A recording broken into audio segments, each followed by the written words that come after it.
All right. Well, you know what we're going to do? We're actually going to finish something today. You know, for the last 3 months, we have been going through a series that is been all pointing, I guess, to what we're going to talk about today, which is actual contemplative practice and what a program can look like.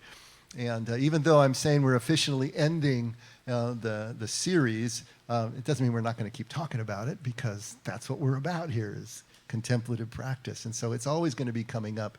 But I wanted to kind of tie this one off, and then we'll start on some new themes and subjects and topics next Sunday. So we've been talking about contemplative practice, but the truth of the matter is that the largest aspects of contemplative practice can't be talked about. There is just no way to do that. You can talk about it, but it's not going to mean anything until something actually happens. I wanted to read just a quick story, and it's in your handouts, from the tradition of the Desert Fathers and Mothers. And there are just so many wonderful stories. If you can get a chance to just get a collection of the sayings of the Desert Fathers and Mothers, it is well worth your time. They're all short like this one, usually a paragraph, maybe a page, but the wisdom that they contain and the sense of humor and the way that it is conveyed is just unmatched. But at any rate, a hermit from the monastery of Skidi went to Abbot Theodore. And he says, "I know precisely the objective of life. I know what God asks of man, and I know the best way of serving him. Even so, I am incapable of doing everything I should in order to serve the Lord." Abbot Theodore remained silent for a time. Finally, he said, "You know that there is a city on the far side of the ocean, but you haven't yet found the ship, nor have you loaded your bags, nor crossed the sea. Why spend time commenting on what it is like, or how one should walk through its streets? Knowing the objective of life or recognizing the best way of serving the Lord is not enough. Put into practice that which you think, and the way will be revealed all by itself." That's it. Right there. Little tiny story. But that nugget says so much. Everything we think we know about God, everything we think we know about spirituality or the objective of life or anything else that we may think that we understand and have studied maybe for decades, have vast charts and schematics and all of that. It's kind of like basic training before the first bullet whizzes past your head. It's kind of like spending all day on the ground learning about skydiving before you actually jump out of the plane. It's like all the baby books you read before your first child gets sick as an infant. All the preparation in the world is not going to make up for the actual experience of doing anything that is connected to life, anything that is really connected to living life, that is physical, that is relational. The map is not the territory, and there is no substitute for walking the territory. We have to walk the territory. And the first followers of Jesus profoundly understood this. They called themselves in Aramaic talmidey orha, which literally means followers of the way. And I know I've made this point so often that you probably are going to be internally rolling your eyes. Let's see if you're going to roll your eyes for real here. Yeah. But they called themselves followers of the way, not even followers of Jesus, followers of the way. And this is such a significant thing to consider, because they understood that in order to know, and know in the true sense, in the Hebraic sense, intimate experience, to know from intimate experience, not just mental conception, to know, to believe, which is never separated from trust in the ancient languages. To be able to know, to be able to trust as Jesus did, or to be able to know and trust in Jesus himself, you had to do what Jesus did. You couldn't follow on. You couldn't passively just kind of get it by osmosis. You had to do what Jesus did. And this is Jesus' message. It may sound heretical that we can do what Jesus did. Well, he told us that. unless you do what I do, then you can't know the truth that's going to make you free. People are going to know that you're my followers by your love, not by your conception of things. It's by your love. And unless you pick up your cross daily, deny yourself and follow me, then you're really not my followers. He's telling them over and over again. And then he says at John 14, these things you see me do, you will do, and greater things than these. It's all there. We gloss over it, and maybe because where we place Jesus theologically in our minds, we don't see ourselves as being able to do what Jesus did. This is John taking care of me, by the way, bringing me my tea. You can tell my voice is a little off today. They understood this. The first followers of Jesus, these in the first 2 generations after the crucifixion, they understood Jesus' context because they lived his context. They spoke his language. They lived in the same area. They understood what he said, pick up your cross and deny yourself daily. They understood what that meant because they had the same conception of the cross as he did. Not that we do. We wear crosses around our neck. I had a Jewish friend tell me, we would no more wear a cross around our neck than you would wear an electric chair around your neck. That's the way they saw the cross. It was an instrument of torture. It was an instrument of abject humiliation and a symbol of the oppression of the Roman government. But they understood what he meant. He meant that denial of self. He meant that stripping away, that dying to self, that maintenance of that vulnerability, all of that. They understood the context of what Jesus was saying, that the only way to the Father was to let ourselves diminish as he increases. Those beautiful words of John the Baptist, I must decrease as he increases. That was the whole crux of what this way was about. It was a way to decrease, to step away from who we think we are so that the truth can actually infill us, the Spirit can infill us. So those first followers understood, but only 40 years later, Jerusalem was gone. The temple was gone. Jews were, outlawed from living in the area after the first Jewish-Roman war from 66 to 70. And so the Jewish Christian sect was silenced from that point on. All of the sects of Judaism were destroyed except for one, the Pharisees, who became rabbinical Judaism.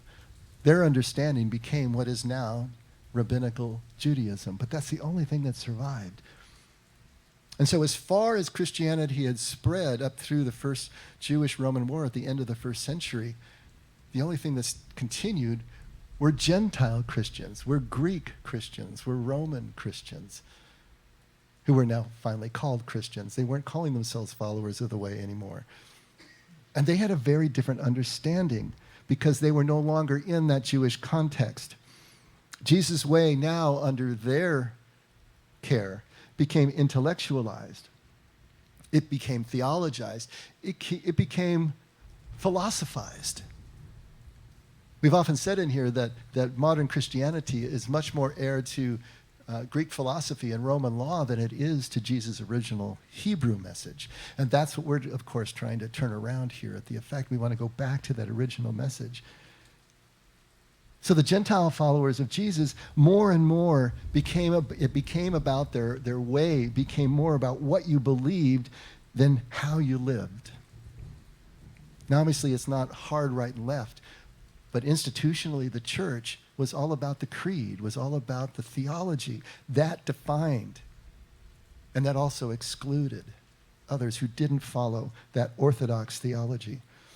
And then 200 years after that, approximately 250 years, the church becomes aligned with Roman power. By the end of the 4th century, it is the state religion of Rome. And at this point, everything changes.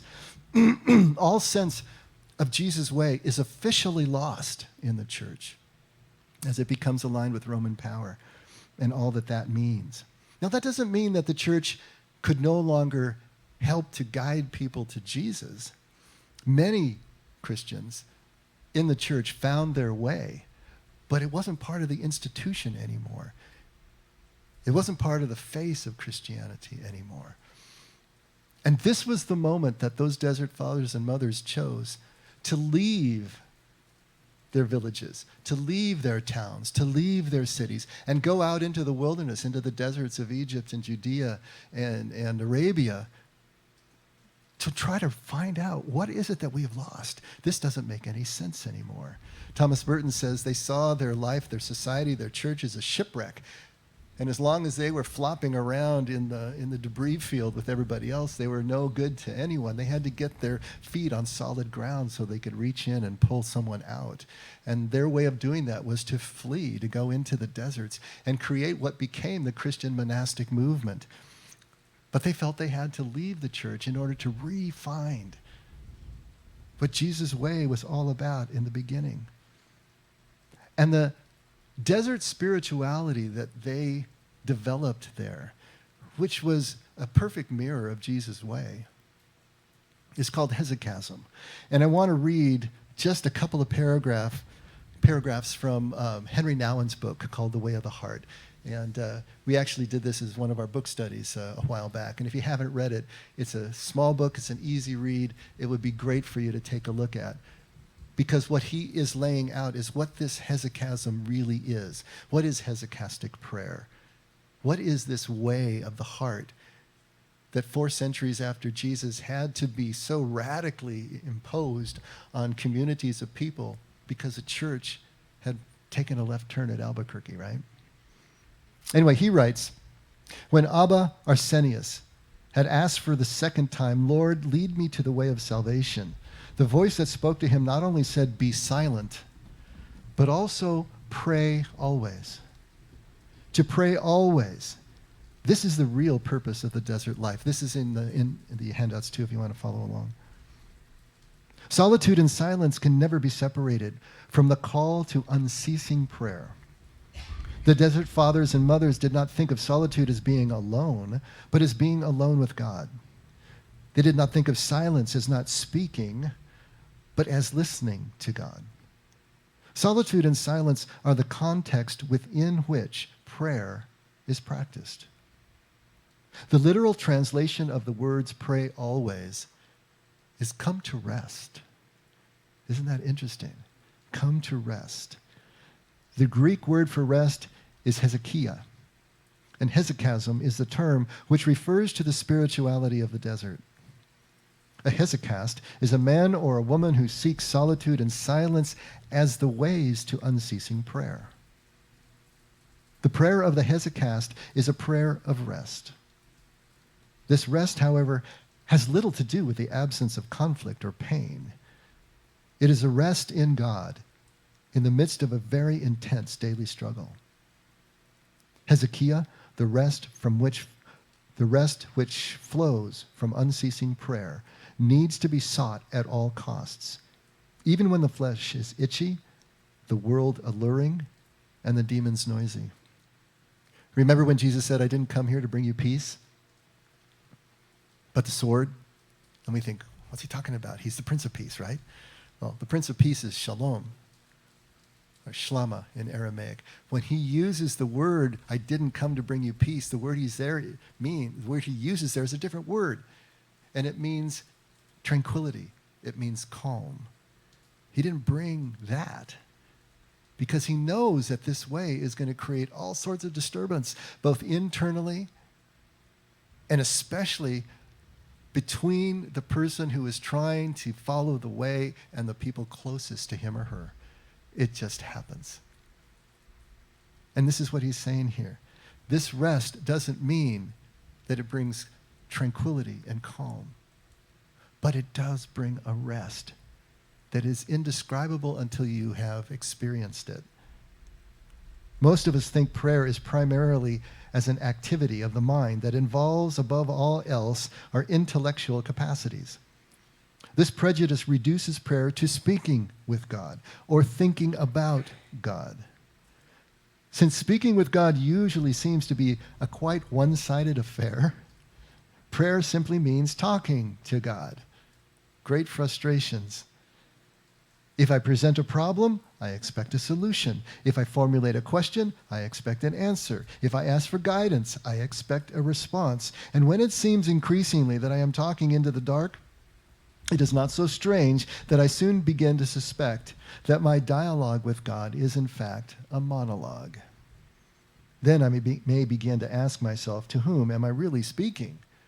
God or myself? Thinking about God makes God into a subject that needs to be scrutinized or analyzed.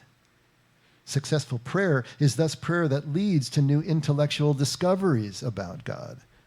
Just as a psychologist studies a case and seeks to gain insight by trying to find coherence in all the available data, so someone who prays well should come to understand God better by thinking deeply about all that is known about him. But the crisis of our prayer life is that our minds may be filled with ideas of God, while our hearts remain far from him.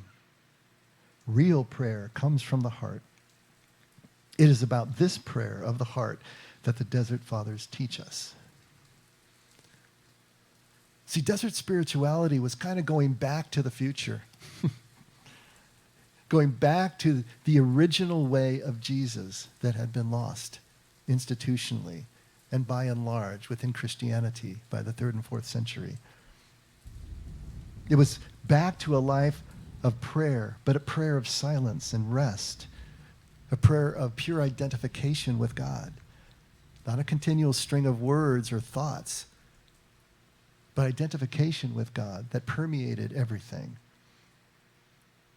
This way that they had rediscovered was preparation for the interior transformation, and how that transformation informed everything that they did and everything that they thought and every relationship that they had was transformed because of the transformation that they had experienced. Hesychastic prayer of the heart, as Nouwen is talking about it, as it was understood by the Desert Fathers and Mothers, is what we mean by contemplative practice today. It is one and the same. So if you can understand that and where they're going, then you understand what contemplative practice is all about. It is the preparation for the life of a mystic.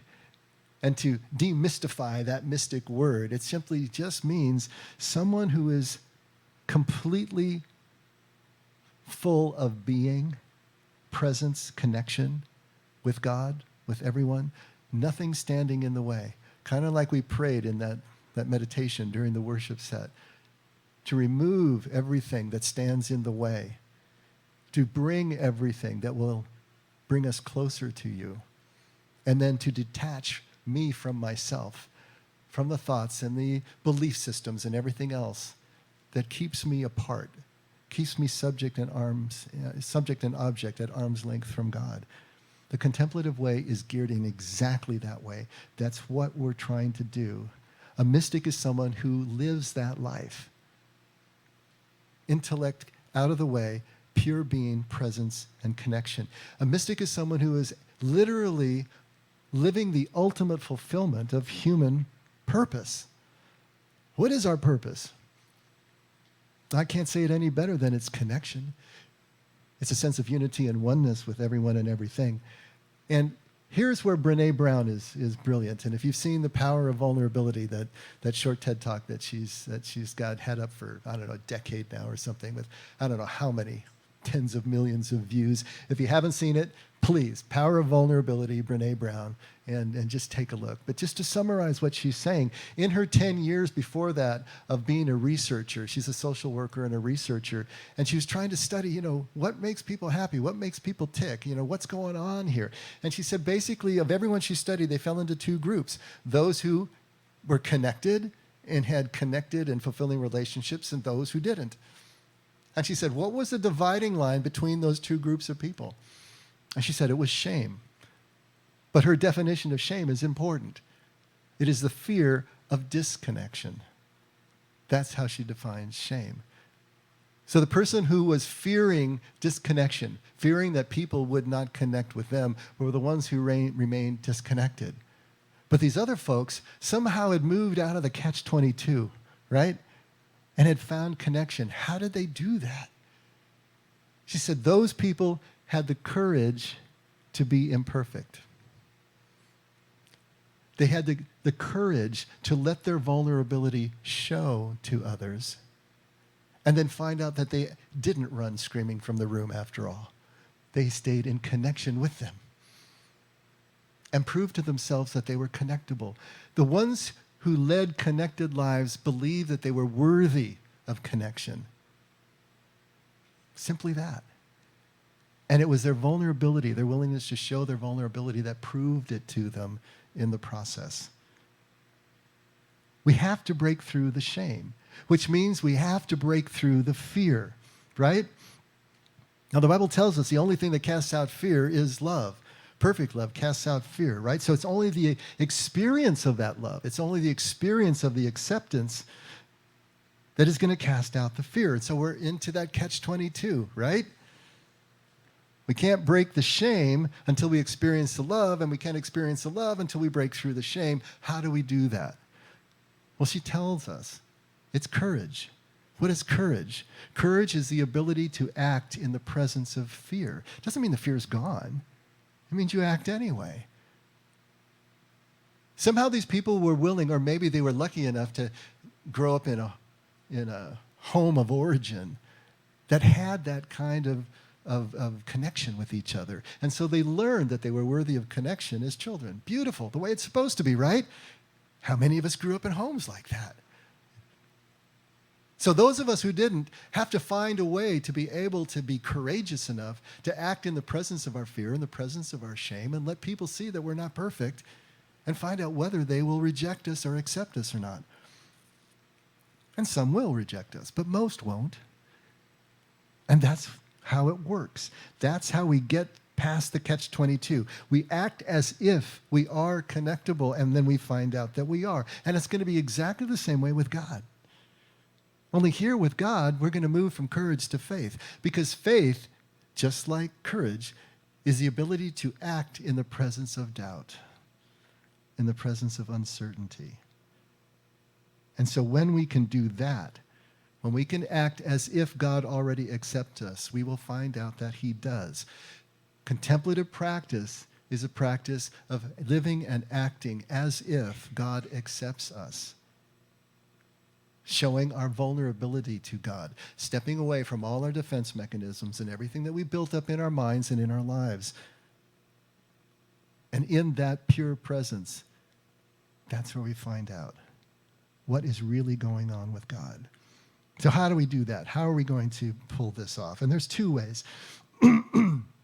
There's a relational faith that we need to put into practice in our lives. That is, we're acting as if we are relationally connected, that others actually do accept us and love us. And there are 5 essential elements, and I know I've talked about these here many times, but to reiterate and put all this in one place, those 5 elements that everyone needs in their life to be able to have a balanced life, to be emotionally regulated, to be healthy enough to take the next steps that we're talking about in terms of spirituality are community, accountability, structure, discipline, and service. Those 5 are absolutely essential. When someone comes to me because their life is out of balance and they're looking for counseling or looking for help, first thing I'm going to ask them is, what does your daily and weekly routine look like? And I'm going to find out that one or all of those 5 are missing. They've atrophied. They've been blown apart. Something has happened. And so it's a process of then rebuilding. This is a community. You all are part of this community. This community is structured. And by a structured community, it means it has to meet at least once a week, if not more times. If you belong to a community that meets once a month, that's not enough. That's not going to be a structured community. It's not going to do for you what you need.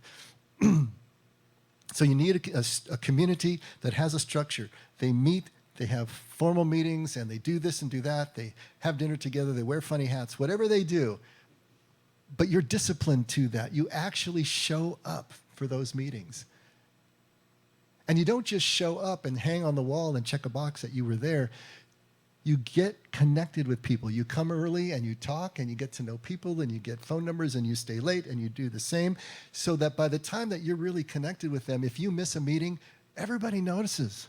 And they're going to call you and ask you where you are or if you're okay. That's accountability. When you have become accountable to a community, guess what? You've got friends.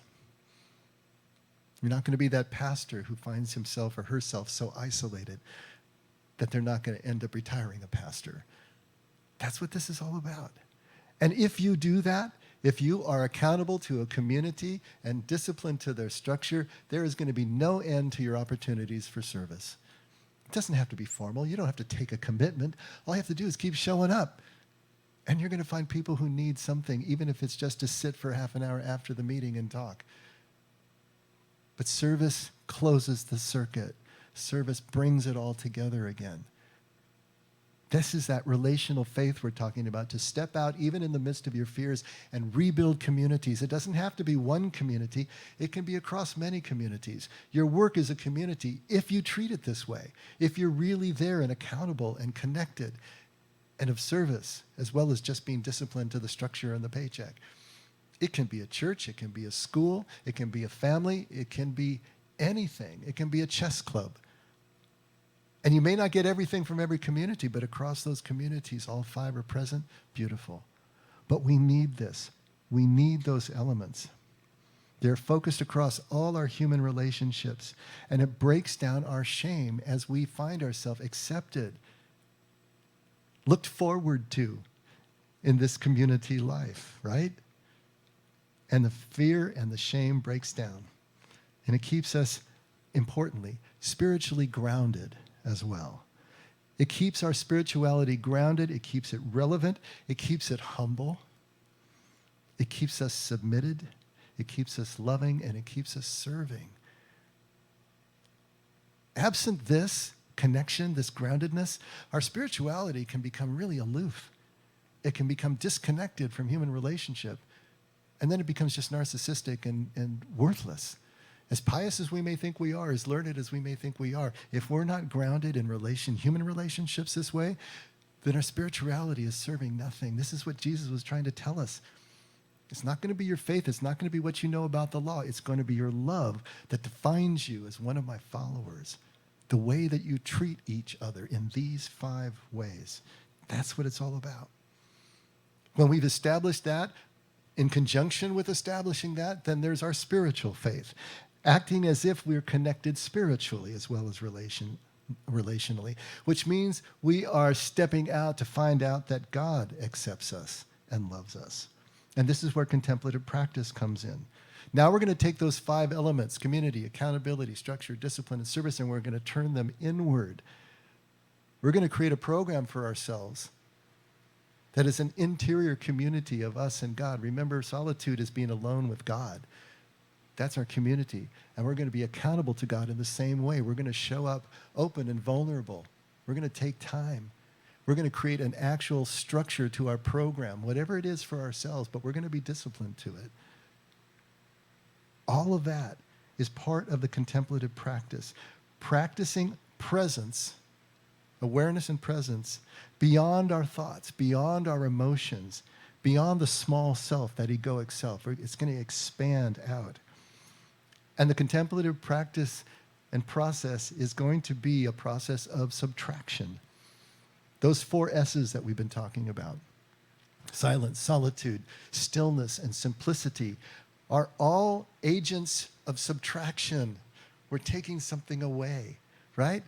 We're taking away the noise. We're taking away lots of bodies and the distraction of others. We're taking away the activity. We're taking away the things so that we can decrease as he increases, so that we can become more and more aware of what really is in front of us without all these things.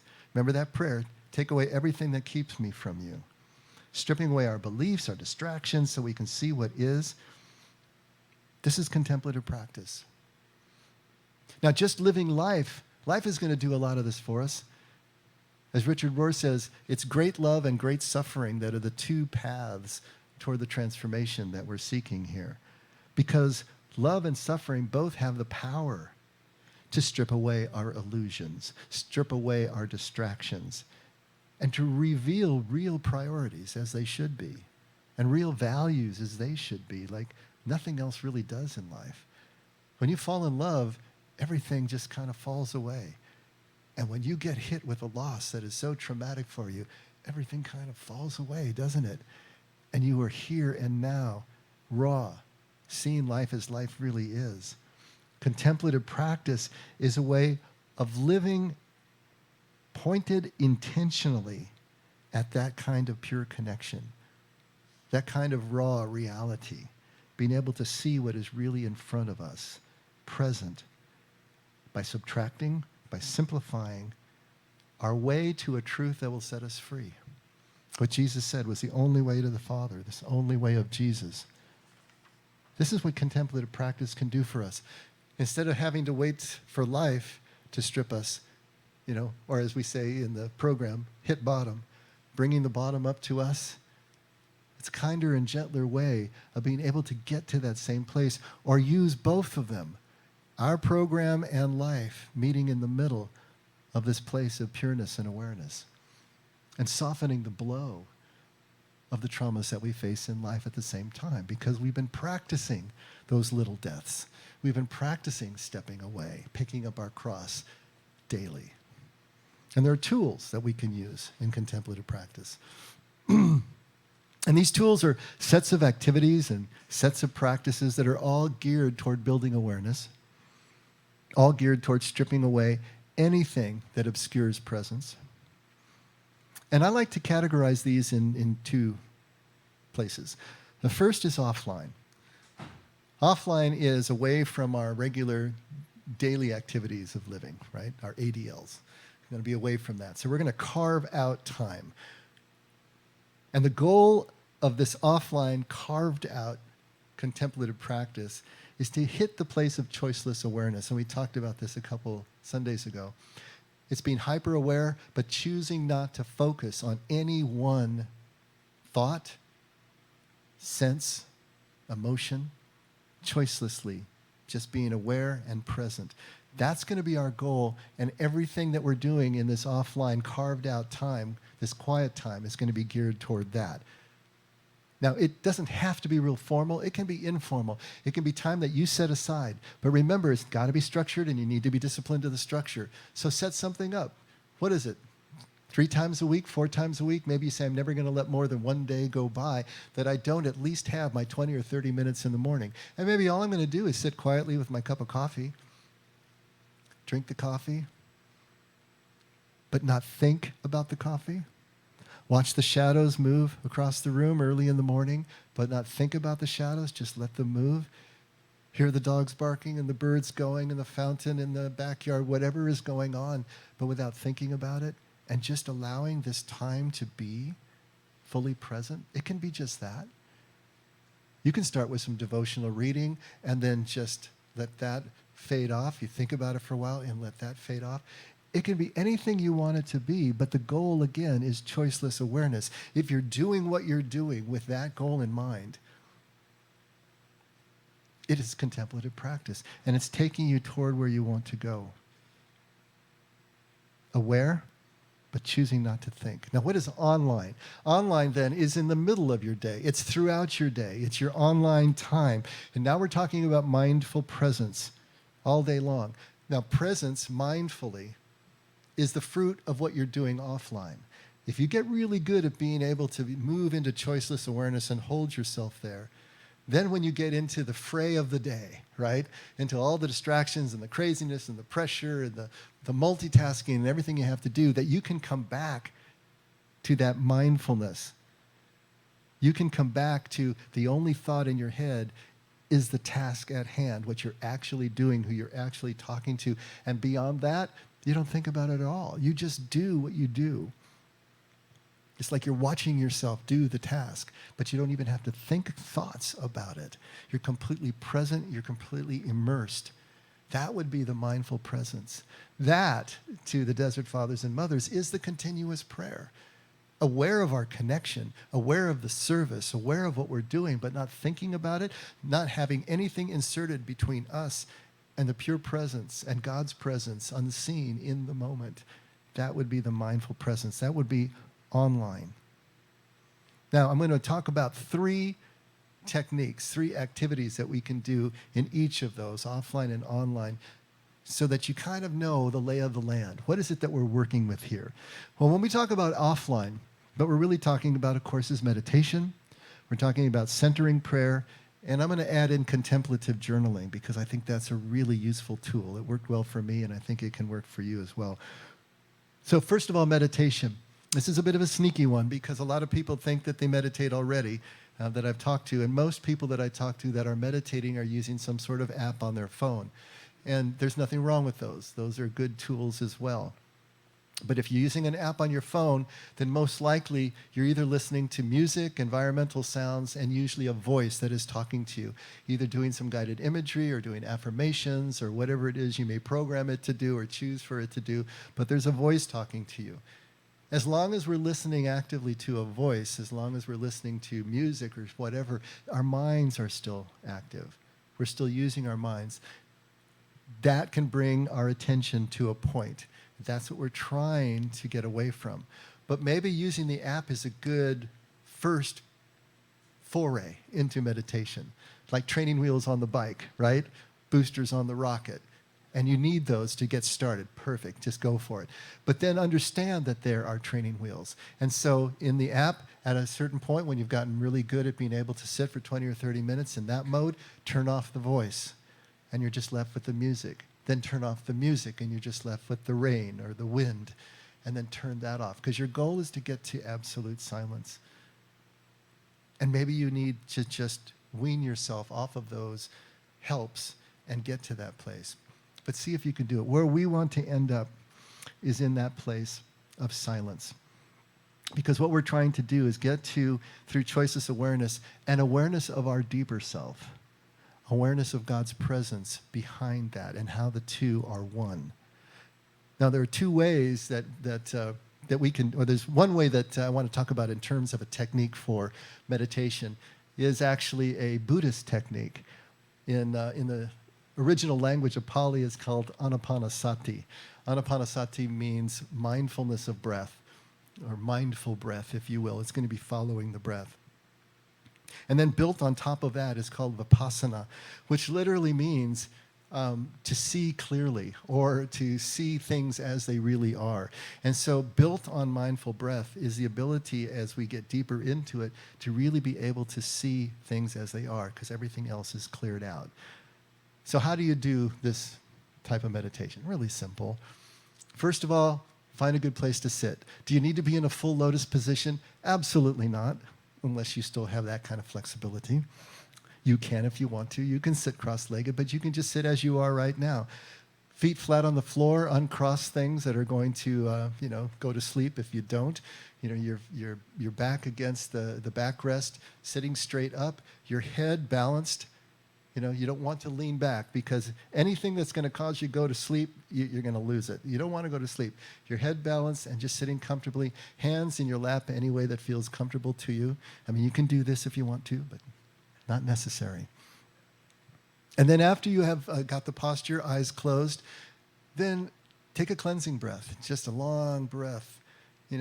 Inhale to the count of 4, hold to the count of 4, exhale to the count of 4. Repeat a couple of times. You can do a body scan if that helps you. Pretend there's a laser light that starts at the crown of your head and goes all the way down to the soles of your feet. And as the light moves down and touches you, just relax. Relax your face. Relax your shoulders. Let them drop. So much tension is in the shoulders. And just relax all the way down.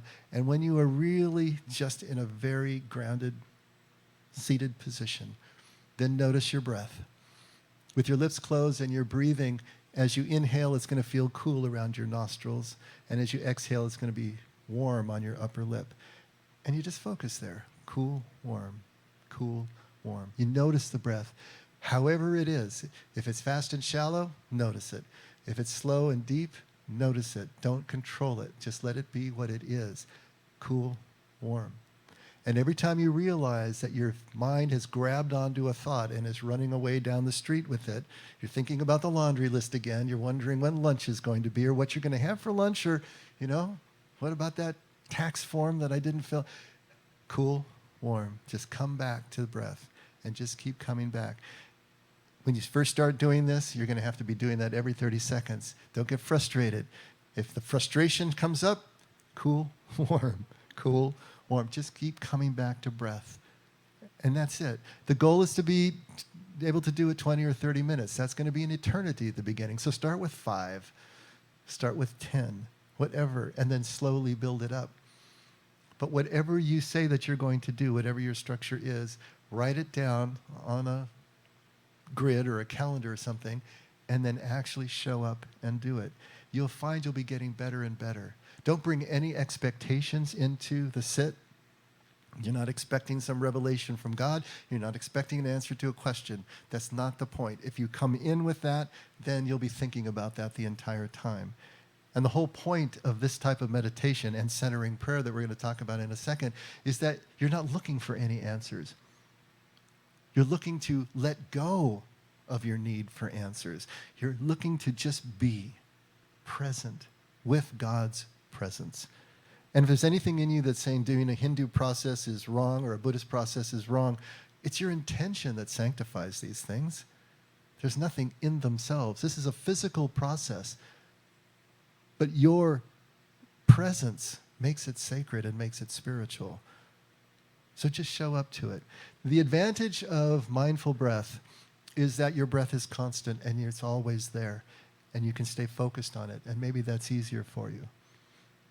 The disadvantage is that it's always there. And this is where centering prayer comes in. Centering prayer is a practice that was developed in the 70s by a couple of Trappist monks. Thomas Keating was one of them, to try to bring a modern face to the ancient hesychastic prayer of the Desert Fathers and Mothers.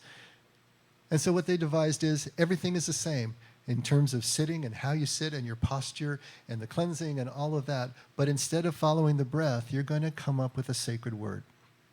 A sacred word can be anything, something that's not emotionally loaded to you that's going to create any kind of triggers, obviously, but just a word that even though it doesn't necessarily mean anything in and of itself, it is the symbol of your intention to move back into choiceless awareness. It could be anything. I remember our Bill Felder's over here, when he started doing centering prayer, he would do it on hikes that he was taking, out in a hiking path or something. I remember telling me that he would sit on a bench kind of halfway through the hike. And if I'm getting the story wrong, you can get it right from him, but I'll tell it the way I want to tell it.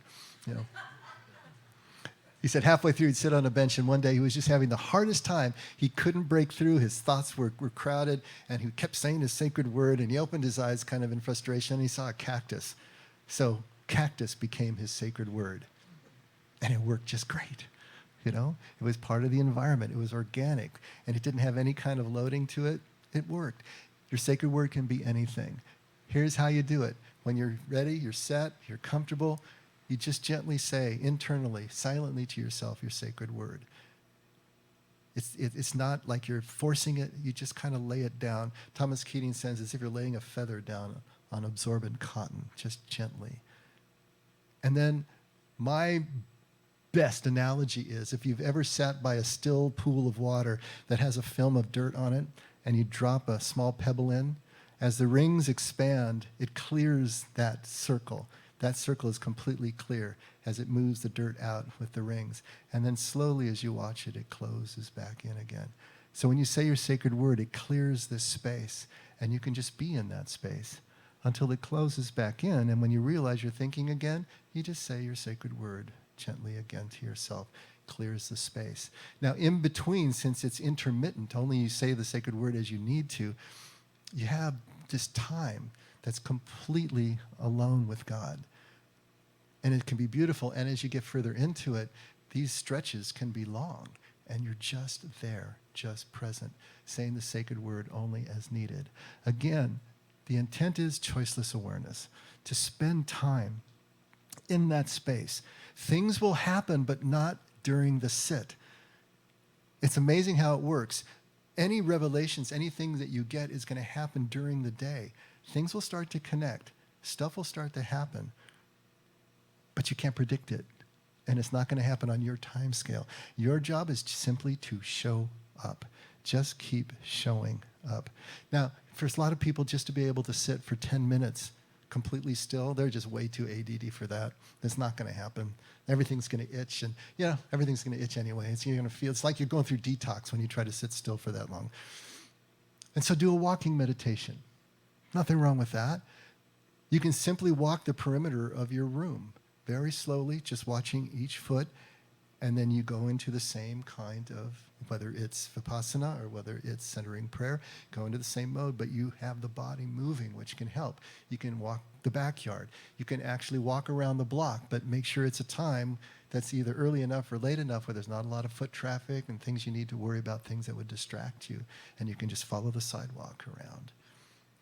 You can get on a stationary bike. You can get on a treadmill. That just getting the body moving, but your goal is still the same, to achieve that choiceless awareness. That can work just fine as well. And then once you get good at that, maybe you can take those training wheels off and actually sit down and be able to just sit and be completely still. So those are two types of ways that you can work on meditation and choiceless awareness. Maybe coming out of that, contemplative journaling can be great. A lot of stuff will be welling up, but it's staying below consciousness. Sit down with a piece of paper and it can all flow. That was always my way of doing it, centering prayer and then journaling. But when you journal, you're not journaling like you normally write. You're not thinking about syntax and grammar. You're not thinking about editing. You're not thinking about anybody who's going to read it. All that's out your mind. You're going to do it as automatically as possible. You're going to put the pen or pencil down on the paper and just let it move. You're not going to even write with punctuation or write in complete sentences. Maybe it's just a word or a phrase. Maybe it's a doodle in the corner. Whatever occurs to you, just put it down. Be as disconnected from the process as possible. Trying not to think about what you're doing. Just let it flow. And you'll be amazed at some of the things that will flow. But after you're done, just close it up and put it aside. Coming back and reading it later and reading in succession what you have written over time can be very revealing as well.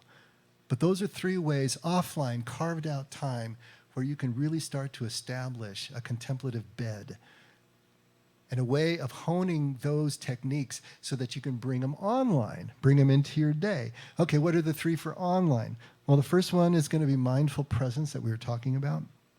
It is full immersion in the moment, as we were talking about. The only thought we have is on the task, and eventually there's no thought at all. We're just doing. And you say, well, how do you do that? You've all experienced it. You can call it flow. You can call it whatever. You do it when you're driving. You drive, and you're not thinking about turning the wheel or turning on your blinker. Most people don't turn on the blinker anyway. You're able, it is now such a part of your procedural memory, your muscle memory, that you can just do it. You do a lot of the task at work like that. But normally you do it like that while you're thinking about something else. Your mind has wandered off. Now you're going to bring everything back to the moment. And you're going to be immersed and focused on the moment. You'll never be more productive. You'll never be more efficient in your work as when you're working this way. And you'll never be more available and attractive to others when you are mindfully present this way. I mean, this is everything. To be able to go through the day this way will be the best you'll ever feel and the best you'll ever produce. Most of us don't do the day this way. Most of the time, we're mind wandering. We're thinking about something else.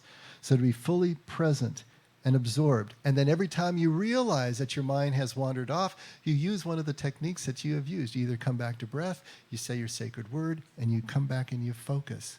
But maybe you need to go through a process to make sure that you're not being irresponsible. Because if a thought enters your mind, you can go through a little decision tree if you want to. Okay, this thing that has now invaded my space, invaded my presence, is this something that I can control? 9 times out of 10, you can't. If you know you can't control it, put it on the shelf, say your sacred word, and come back to the moment. If it's something that you can control, then the next question is there anything I can do about it now? Most of the time, the answer is no. You put it on the shelf, but maybe you make a note of it so that you can get to it later, right? And then you can let it go. Say your sacred word, come back to the space. If it's something you can control and you need to do something about it now, excuse yourself from where you are, go do it, come back, say your sacred word, come back to your space. So mindful presence during the day, the maintenance of it is, again, just as in your sit offline, when you realize your mind has wandered, you bring it back and keep coming back. Now, sometimes you're going to be hit with an emotional trigger that is so powerful. Maybe it's residual, maybe it's something that's actually happening in front of you. Someone slights you, insults you, something happens, and you feel that stab, and now you're in this emotional state. Well, that's pulled you out just as much as a thought will. There's something called the welcoming practice, which is a 3-step mode for being able to come back into alignment again, come back to the present moment.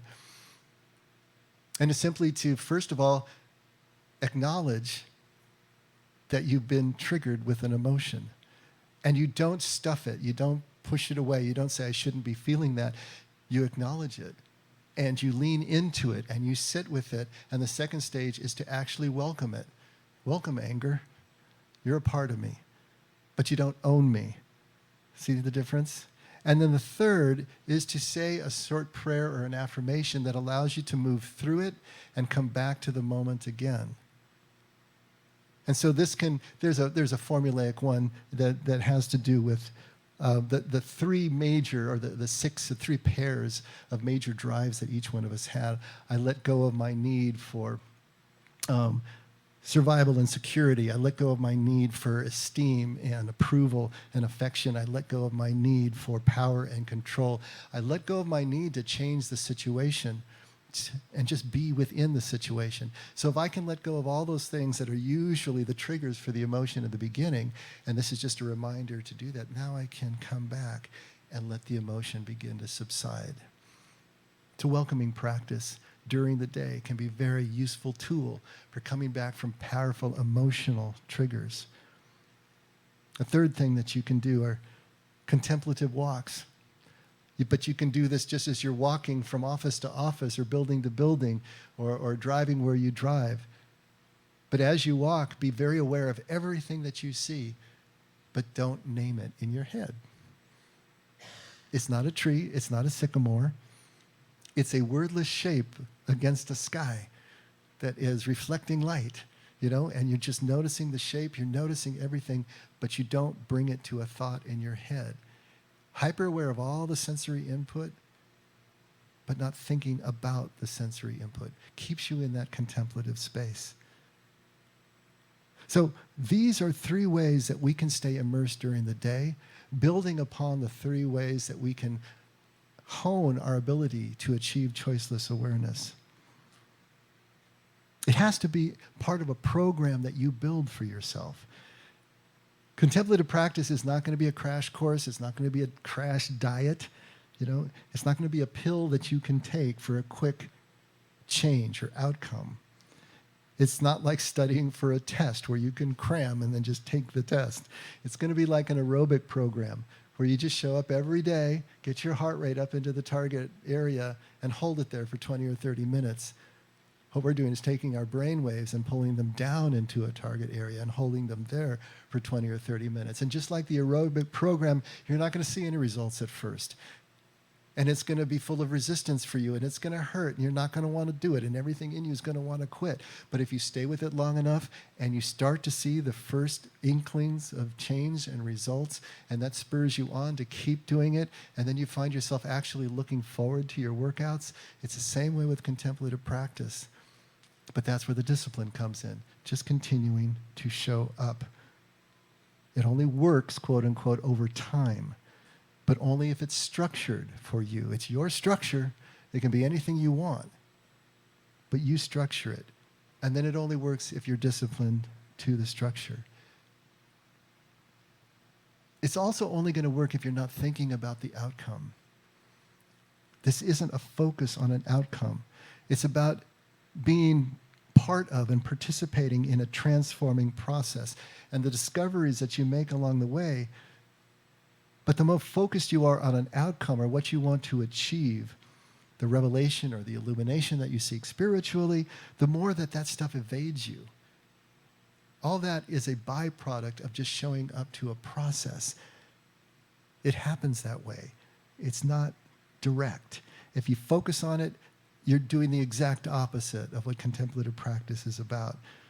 Just show up without expectation, without any sense of merit. No one's going to see you doing this. You're not going to get a brownie point or a slap on the back. You're just doing this because you want to See if you can become closer to God. It's not about your performance or how well you're doing it. It's not about pride of any sort. Remember, this is not a building up. This is a stripping down. Others are going to notice the differences and the changes in you before you notice it yourself. This happens over and over again. Someone is going to make a comment to you that they're seeing a change that you didn't notice. If you notice a change in yourself, it's usually retrospective. You walk into a situation that would have taken your head off 6 months ago, and it barely changes your blood pressure, and you realize, wow, that's new. That's kind of cool, you know? Remember what Jesus said? He was talking about giving, but he said, don't let the left hand know what the right hand is doing. It's kind of that way that you're working with yourself, you know? It's like keep the outcome in a place where you don't even know that it's there. Just show up. Wax on, wax off. Don't worry about karate. Just show up to the process. Keep the self-conscious thoughts to an absolute minimum. At the same time, though, you have to have the structure. Set it, be disciplined to it, and then forget it until the next time that the schedule says to show up again, and then show up, rinse, and repeat. This isn't about self-development, and this is so difficult for us to understand the way that we are attuned in our culture. We're not developing ourselves. We're not building ourselves up. We're doing the exact opposite. We're tearing down the parts of ourselves that we think are developed, that we think are evolved, so that we can let go of all of our judgments, all of our biases, our attachments, our preferences, and get down so that we can see exactly what is right in front of us. Not about addition, it's not about acquisition, it's not about accomplishment, but stripping all that away, about becoming more humble, more submitted, more vulnerably connected. It works in the exact opposite way. This is the way of the heart that Jesus first taught. This is the way of the heart that the Desert Fathers and Mothers rediscovered. This is the way of the heart that Francis of Assisi, 1,200 years later, rediscovered. And everyone in between and since who has followed this way, despite what the church was doing, despite what the world was doing, despite how they came up and what family they came from, or where they found themselves in any other category of human life, they were able to find this space, this way of the heart. Not the head, and not even the emotion, though both are going to be present. Your thoughts and your emotions will be present, but we're going to move beyond them, back to who we were before our minds took over and made us believe that we were separate from everything and everyone, alone, ashamed, afraid. We're going to move beyond original sin, right? To the original love that casts out any fear of separation. That's what this can do for every one of us. And it's the only thing that can do it, as Jesus said. But it doesn't have to be done formally. It can be done informally. We can all be part of the Brother Lawrence School, where we just do what we do all day long, but we do it with this sense of mindful presence. We do it with this sense of choiceless awareness. We can do that. Absolutely. But it takes intention, and it takes showing up, and it takes structuring even then the day as we live it until it becomes so much a part of us that we don't have to think about that anymore either. That is also possible. So if this sounds at all interesting to you, whether you've already started and want to fine-tune it or not, you can come talk to me.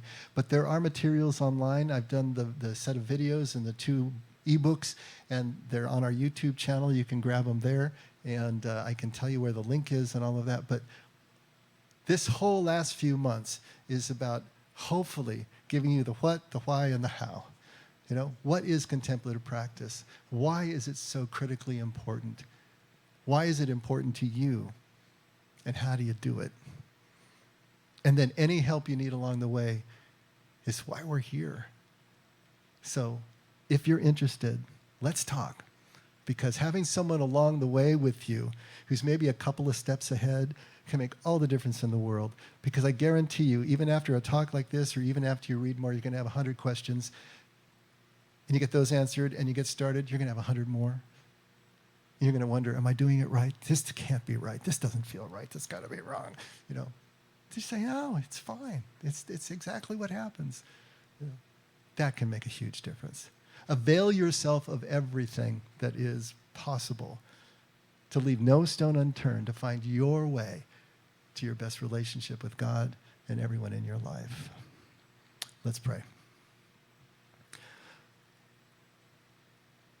Father, we want to find you more perfectly, and we know this is the way. Help us again to just put everything aside that would keep us from it, to find the desire and the motivation to push through the resistance and to do everything we can, leave no stone unturned on our way back to you. And thank you for everything that you've given us, Lord. Every one of these teachers, and especially yourself, your presence that guides us most surely, if we can tune our awareness to your presence. So, Father, thanks for your love and constancy. Never let us forget we can only love because you loved us first. In Jesus' name, amen.